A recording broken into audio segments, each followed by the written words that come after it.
Chiefs Kingdom, there's no easy way to say it instead of just saying it. And Sunday night was plain and simple. It was ugly as the offense and the defense joined the party as the struggle bus continued. Today, I will give you my full inside thoughts of what happened on Sunday Night Football against the Green Bay Packers as the Kansas City Chiefs dropped another game to fall to 8-4 on the season. With that, let's cut the chit chat and let's have some fun.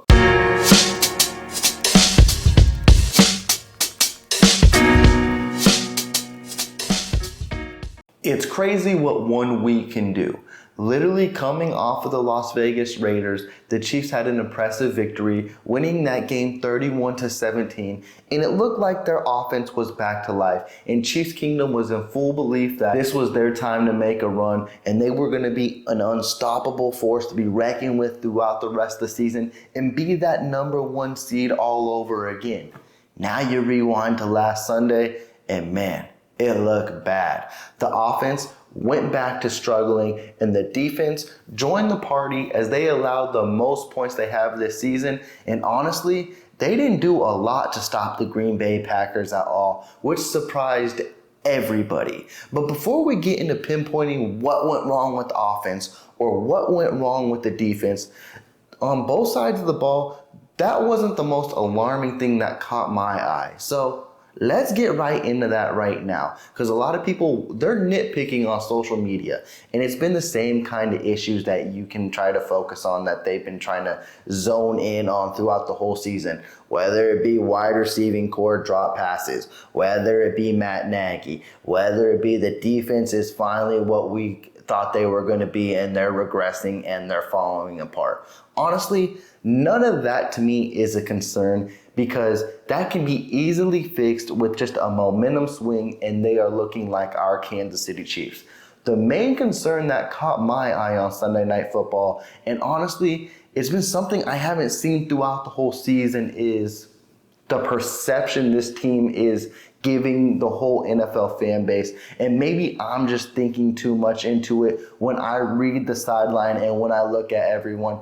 But literally on Sunday night, when they zoned in on Travis Kelce, or when they zoned in on Isaiah Pacheco or Patrick Mahomes, them boys looked defeated before the game was far from over. And that is not the Kansas City Chiefs we have been accustomed to. We have seen this team time in and time out being down double digits, and you see them on the sideline hyping each other up, trying to get everyone back in the mood and letting everyone know that this game is far from over and they will pull off a comeback.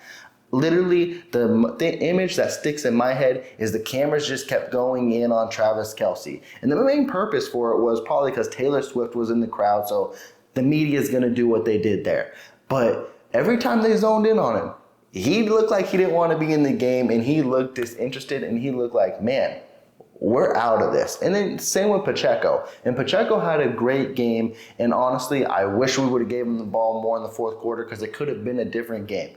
But in that stretch as well, you could see him on the sideline just looking defeated, looking worn out and exhausted. And the same with Mahomes too. And that's just not something we have come accustomed to with our Kansas City Chiefs. Whether they be down by 7, 10, 20, they have always tried to find a way to rally the troop. Now, yes, could this be me over projecting? Could that actually have happened still on the sideline? Yes. But what the media showed me was not that case whatsoever, and I didn't like it. I was like, that's not the team I'm used to. And if this team is already feeling defeated, it doesn't matter what you do on the offense. It doesn't matter what you do on the defense. It doesn't matter what the coaching does, because if they're going to come out like that, you're going to get the same kind of performance too. Now, I don't think this is going to be an issue week in and week out, and I really believe the players are also kind of sick and tired of the way things have kind of progressed throughout this season. They really hoped, specifically on the offensive side of the ball, that things would have been clicking by now. And that just has not been the case. It's been inconsistent to say at best.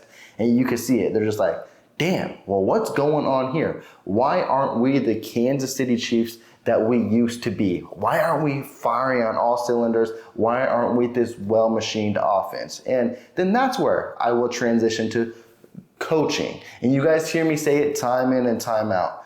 The first thing that needs to happen for this team to succeed is putting the players in the right position to execute a play. And that's just not happening. And honestly, I wish there was some more, I don't even know the word I want to look for here. But if anything, I wish there was more of holding players accountable for how they play on the field or their production as well. We've seen guys like Sky Moore and Marquez Valdez-Scantling, guys who I've raved about this whole offseason and who I have thought would take a step this year, and it's just not happening. Their play hasn't represented as well as what it should have, and they're still getting all these snaps out there. Why? Because you can cut those snaps down tremendously and give them to players who knows, may be able to make a play. I think it's ridiculous at this point in the season.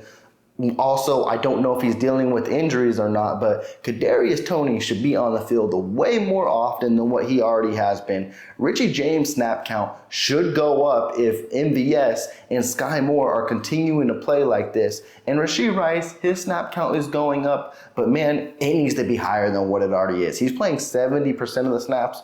That number needs to be at least in the 80s, and he needs to have more targets. And then also, the secret weapon of all is Noah Gray.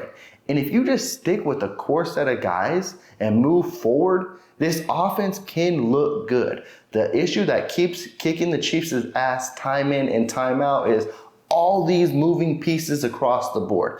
And the issue really isn't even on the offense either, because we've seen this offense move the ball up and down the field. And then when they get in the red zone, it's like, we don't know how to play football no more, which is ridiculous, which is why I zone in more on game planning and coaching than players. Because if you can move the ball 80 yards and then we get into a situation in the red zone you can't, it's not the players.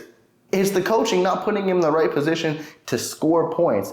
And honestly, don't even get me started on here. When you're in the red zone and you decide to throw 3 passes in a row and then kick a field goal, when you got the most angriest pound-for-pound runner in the NFL that will pick up yards for you and you avoid him, that's inexcusable. There is no reason Isaiah Pacheco should not see the ball in the red zone, and that's something they continue to avoid. And that's also where I always say, the coaching staff needs a reality check as well. Whether it be Andy Reid, whether it be you guys going in on Matt Nagy, the whole staff, they need to realize what works and what doesn't. And right now, they're playing this, we'll just test it out and find out. We're in week 14. If we're playing that, we'll be lucky to make it far in the playoffs at all. It shows on the tape who succeeds and who doesn't. And that's what's the most frustrating part, is we're not committing to those guys at all. We're still just trying to figure things out. And it's way too late in the season, specifically on the offense, to keep trying to figure things out. And then transitioning to the defense. The defense, they played bad. There's no ifs, ands, buts about it. There's no way to avoid it whatsoever. Now, if I was to shine a glimmering shine a light, is the reason they probably played bad was you're missing your star linebacker, Nick Bolton, who was a full participant in practice today, and he should be active going into Buffalo week, so that's a positive. But then right when the game started, the next captain up was Drew Tranquill, and then he gets hit with the concussion, and you don't have the leader of your linebacking core basically maneuvering guys around, and Jack Cochran is that next man up. That's a role he was never ready for, and that showed on the defense tremendously. You lost your 2 top guys, and then the defense suffered because of it. But I don't want to say that's the only reason, because we didn't pressure Jordan Love at all until later in the game. And you saw once you did pressure him, he wasn't himself, which was like, come on, Spags, what are we doing here? And then coverage throughout the night was kind of iffy. It was the most iffiest it has been throughout the whole season, where Jordan Love found he could pick on guys like Joshua Williams. The middle was always open. And then when he needed a deep ball, he found Romeo Doubs for it. And that was something the Kansas City Chiefs on defense, I feel more comfortable. They can tighten up those screws. And if they don't, it can be a long rest of the season, because the defense is the reason why the Kansas City Chiefs are 8-4. It has nothing to do with the offense. The offense hasn't been pulling out many games at all. I think that's the craziest part too, going back to the offense a little bit, is the time we're in. we are used to seeing this Kansas City Chiefs offense at least put up 24 points. I remember that was a stat when Mahomes first became the quarterback of this team was, man, every game he has scored more than 25 points. The Kansas City Chiefs are struggling to score over 20 points. So if this defense regresses, it's going to be an uphill battle. But I'm not too concerned right away. What also concerns me is Chiefs Kingdom is kind of pushing the schedule to the side and be like, oh, they may win out or lose one game, which may be the Buffalo game next week. I'm going to let you know, this NFL is week to week. And if the Kansas City Chiefs keep showing this kind of performance that they have been showing us, they've been showing us who they are, any week can be a loss. I don't care what game it is. They can lose to Buffalo next week. They can lose to the Raiders. Don't say the Bengals are a gimme game. Browning's out here still showing that this team can maneuver with the stars around him. The Chiefs can get got any week. They need to be prepared and show up each and every week. And another thing to keep focus on as well is this division is not wrapped up. So the Chiefs aren't guaranteed a playoff spot. They only got a 2-game lead over the Denver Broncos. And if you lose next week against the Bills and the Broncos win, yeah, the AFC West is alive and running. So the Chiefs need to get their act together. And it all starts on how they approach the work week and how they approach game day. If they approach it with the right mentality and if the coaches have the right game plan, I'm not concerned about the players. I'm not concerned about the wide receiver core that everyone is, and I'm not concerned about the defense. It all starts up front. And if they don't have the right mentality, and if they don't come in disciplined, and that's a huge thing that a lot of people need to focus as well, is penalties and turnovers. It's all because they have been playing undisciplined football. They need to play discipline. You come in with the right mentality and discipline, I don't care about what the players are going to do out there because they will perform. They show they have the ability to do it. They just need to execute. But they need to have this game be the wake-up call. I really believe so. Because I didn't think the Broncos game was a wake-up call. I definitely didn't think the Eagles loss was a wake-up call. But what they did on Sunday night, and I thought it was going to be a close game and they would win. But the fact they lost and the fact that defense wasn't there to support the offense should be, okay, we need to start getting things going. Because if we don't, this thing could get ugly. But I do have faith in this team, and I think they can make a playoff push, but I really, really need to see it really, really soon. And I know a lot of people like to backtrack to the past and say, well, the Chiefs lost to the Bengals a couple years ago, and they dropped to, I think, like 8-4 or something like that. And then they went on a playoff run, and then they went to the Super Bowl. That's the past.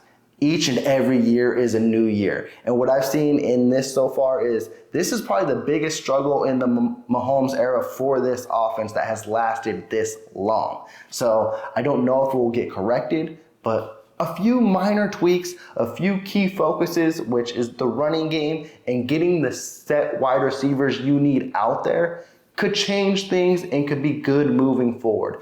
With that, Chiefs Kingdom, I am going to sign off. You let me know some of your thoughts coming off of the Sunday night game. I had to give myself a couple days because for some reason after this one, I was more angrier than ever and I was just frustrated about it. Like literally after the game, and you guys saw me if you saw my live stream, right after that, I literally sat on the couch and I was like, man, this sucks. And I didn't feel that way after the Eagles game or after the Lions game or after the Broncos game. But what I saw against the Packers was this could be bad. And it all starts with the mentality and playing undisciplined football. That's really what I believe. And hopefully they can get those issues corrected. But let me know some issues that you feel the Chiefs need to get corrected, whether it be the mentality or whether it be core positions that just need improving. With that, I'm going to take off. Y'all take care. Peace.